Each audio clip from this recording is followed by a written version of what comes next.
একটি পরিবার একটি দলকে ধ্বংস করেছে। আওয়ামী লীগের যে তৃণমূলের যে কর্মী, তাকে অবশ্যই প্রশ্ন করতে হবে আমি আজকে পলাতক কেন।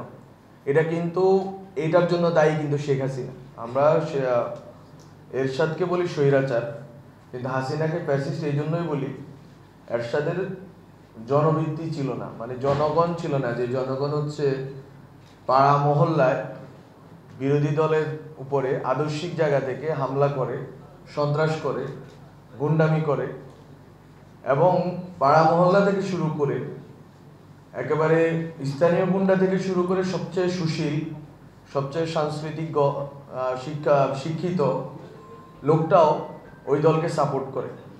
এটাকে বলা হয় ফ্যাসিজম, যেটার আদর্শিক কারণে একজন গুন্ডা থেকে শুরু করে একজন সুশীল পর্যন্ত পুরো ব্যবস্থাকে সাপোর্ট দেয়। এটা শেখ মুজিবুর রহমানের আমলে হয়েছে, শেখ হাসিনার আমলে হয়েছে, অন্য কোনো আমলে এটা হওয়ার সুযোগ তৈরি হয়নি। কারণ ওই দলগুলো হয়তো ওই সক্ষমতা থাকতো না, আদর্শিক সক্ষমতা ছিল না, অথবা তারা এই প্রশাসন যন্ত্র থেকে শুরু করে সবগুলো রাষ্ট্রের সব কলা কৌশলকে, সবগুলো যন্ত্রকে একসাথে জনগণের বিরুদ্ধে কাজে লাগানোর মতো সক্ষম ছিল না, অথবা তারা ওইটা করে উঠতে পারে। ফলে এই তুলনা করাটা আমার মনে হয় যে সমীচীন। তো এই যে মাত্রাটা, এটা আমাদের বুঝতে হবে যে একটা গোষ্ঠী, একটা দল যদি মনে করে সেই একমাত্র দেশকে স্বাধীন করছে, ফলত দেশকে শাসন করার অধিকার তারাই রাখেন, শুধু তারা রাখেন এই অর্থে বলবো না, তাজউদ্দিন আহমেদকে মাইনাস করে যেভাবে শেখ মুজিব তার ফ্যামিলির হাতে এই দল এবং রাষ্ট্রকে সমর্পিত করেছেন এবং তার মেয়ে এটার অনুসরণ করেছেন, আমি মনে করি এটা একেবারে ইউনিক ঘটনা বাংলাদেশে। এবং একটি পরিবার একটি দলকে ধ্বংস করেছে। আজকে আওয়ামী লীগের নেতাকর্মীরা পলাতক আছেন। আওয়ামী লীগের নেতাকর্মীরা নিজেদের সোল সার্চিং করা উচিত।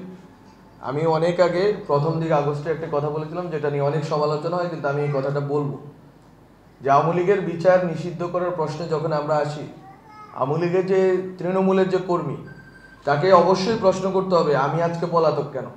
এটা কিন্তু এটার জন্য দায়ী কিন্তু শেখ হাসিনা। এটার জন্য দায়ী হচ্ছে শেখ হাসিনার এবং শেখ ফ্যামিলির যে একচ্ছত্র রাজনৈতিক যেই খায়েশ এবং তাদের যে দুর্নীতির একটা নেটওয়ার্ক।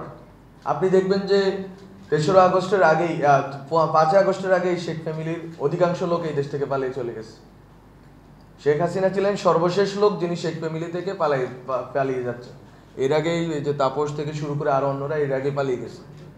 বলে আপনি বুঝতে পারেন যে একটা পরিবার এবং একটা দলকে ধ্বংস করলো, সেটা ধ্বংস করলো প্রথম 75 সালে বাকশাল করে, আরেকবার ধ্বংস করলো। আমি মনে করি যে এটা বাংলাদেশে এই অর্থেও এই দুইটা শাসনামল ইউনিক ঘটনা।